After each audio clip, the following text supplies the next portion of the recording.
What would you do if one day you found out that somebody was using your entire identity, your name, your credit, your life? Well, that is exactly what happens in George versus George. And this is probably one of the most revealing episodes in George Lopez, although it really only starts with a simple identity theft story. Because George didn't just lose his identity, he literally finds out that there is someone else that is living under his name. Everything starts off as normal. Obviously, this is around the time that Carmen needs to get put into private school. And so George and Angie are at the bank trying to get a loan, only for them to get denied because George's credit, his debt, his life, everything under his name is a complete mess and a wreck. Well, in the last month, you've defaulted on 3 credit cards and you just had a car repossessed. No, that has to be a mistake. That can't be us.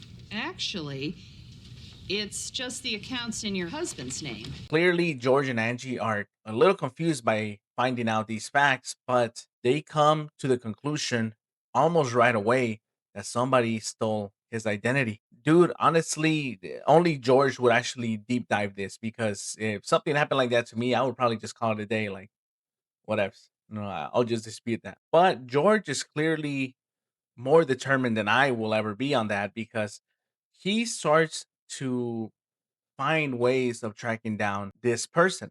Now, it's not because of luck, but one of his credit card companies actually calls him and informs him about the charges that he just made. George clearly finds this as an opportunity to track down who has been using his name. So he gets the address, and this is honestly where the episode gets a lot more juicy. So George Lopez here? You got him, man. So you're George Lopez? If we're playing 20 questions, it should be 20 different questions. Because this isn't some random scammer or some person across the country. This is someone way closer to him than he actually realizes. Wait, what's your social security number? I'm not giving out my social security number. Why not? Somebody might steal my identity. So when he tracks him down, it is almost insane. This person has his same name, the same hair, the same looks. So George, being still in denial about this, invites this second George to come over to the factory because they want to compare birth certificate. Here's mine. Here's mine.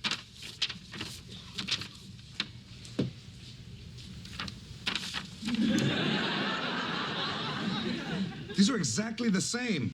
George realizes he has a copy while his half brother has the real one.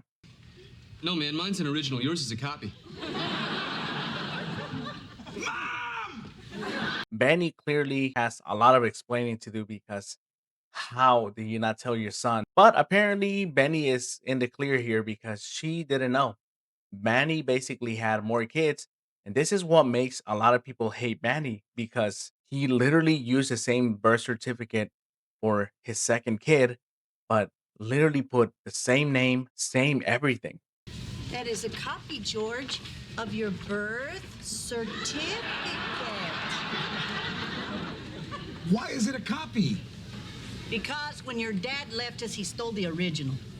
Bro, like, imagine doing that to your kid and then still expecting him to give you a kidney. It's basically like Manny replaced him, honestly. So now George is not even dealing with betrayal. He's dealing with consequences of a life that he has never even lived. And see, the storyline could be fun, right? You know, identity theft storylines on TV shows are often a little entertaining, but this one is just heartbreaking. George basically realizes that not only was he abandoned, he basically was replaced entirely. Even the name. It's like Manny never even thought about how this would affect George. He gave the second George the whole birth certificate name and everything. And it's like he wouldn't even know what would have happened to George if second George messed up his life, which he did. Honestly, this is why this episode is so underrated because it's not about identity theft.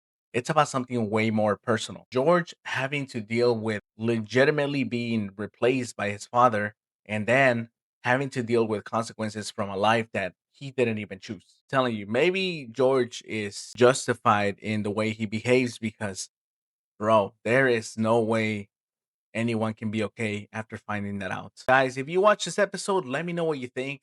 Comment down below. I'm gonna cover the episode where Max is talking to Zoe just because I feel you guys want that first part. But until then, I hope you have a good day. I'll see you on that one. Goodbye.